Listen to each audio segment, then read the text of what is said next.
Hello दोस्तों, आपका स्वागत है संपादकीय हिंदी डिक्टेशन में। इसी तरह के डेली नए और सबसे पहले वीडियो के लिए मेरे चैनल को लाइक करें, शेयर करें और सब्सक्राइब करें। बेल आइकन पर क्लिक करें ताकि हमारे वीडियो के नोटिफिकेशन आपको सबसे पहले मिल जाए। डिक्टेशन स्टार्ट करते हैं। 5, 4, 3, 2, 1 स्टार्ट। टीकाकरण की सुस्त होती रफ्तार पर हैरानी नहीं, इसके आसार पहले से ही नज़र आ रहे थे कि जितनी संख्या में प्रतिदिन टीके लगने चाहिए उतने नहीं लग पाएंगे, क्योंकि पर्याप्त संख्या में टीके उपलब्ध ही नहीं है। निसंदेह इसकी एक बड़ी वजह यही रही कि समय रहते उनकी उपलब्धता सुनिश्चित नहीं की जा सकी। यदि दिसंबर और जनवरी में ही अग्रिम राशि देकर बड़ी संख्या में टीके के ऑर्डर दे दिए गए होते तो जो स्थिति बनी उससे बचा जा सकता था।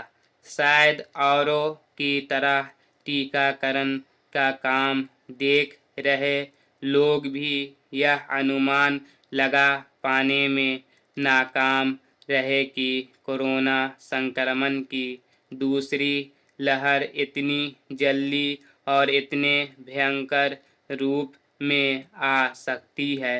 कायदे से उन्हें संक्रमण की दूसरी तीसरी लहर का इंतज़ार करने के फेर में पड़ना ही नहीं चाहिए था, क्योंकि अन्य देश अपने टीकाकरण अभियान को गति देने में लगे हुए थे। जो गफलत हो गई उस पर अफसोस करने से कोई लाभ नहीं, लेकिन कम से कम अब तो यह होना चाहिए कि यथाशीघ्र टीके उपलब्ध कराने और टीकाकरण की गति तेज करने की कोई ठोस रूपरेखा बने। इस रूपरेखा को तय कर यह भी स्पष्ट किया जाए कि कितने समय बाद कितने टीके उपलब्ध होंगे, ताकि उनकी आपूर्ति और वितरण को लेकर संशय का माहौल दूर हो। Paragraph change. यह ठीक नहीं कि विदेशी कंपनियों के जिन टीकों का उत्पादन भारत में होना है उनके बारे में अभी भी बहुत अस्पष्टता नहीं है। लगता है कि रूसी टीके स्पुतनिक को छोड़कर अन्य विदेशी टीकों के भारत में उत्पादन को लेकर अभी भी कोई पेच फंसा है। इसी तरह यह भी साफ नहीं कि भारत बायोटेक और सीरम इंस्टीट्यूट की टीका उत्पादन क्षमता वास्तव में कब से कितनी बढ़ने वाली है। इस मामले में तो एक एक दिन का हिसाब होना चाहिए। ऐसे समय जब टीकाकरण अभियान लगातार शिथिल होता जा रहा है, तब टीकों की ठीक ठीक आपूर्ति के मामले में अनुमान लगाना या उम्मीद जताना का कोई मतलब नहीं।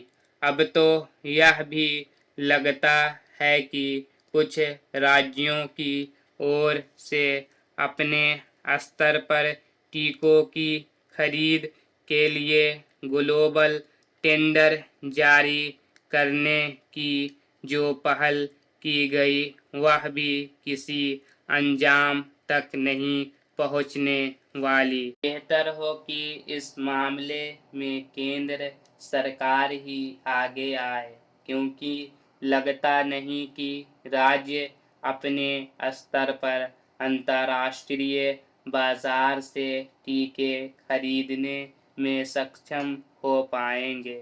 यह भी सर्वथा उचित होगा कि जैसे ऑक्सीजन की कमी दूर करने के लिए एक समिति बनाई गई, वैसे ही टीकों की तंगी दूर करने के लिए भी कोई सक्षम समिति बने।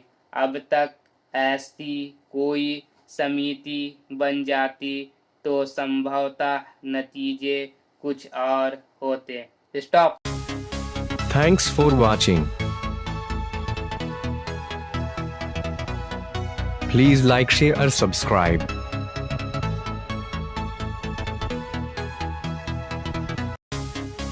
Thanks for watching. Please like, share or subscribe.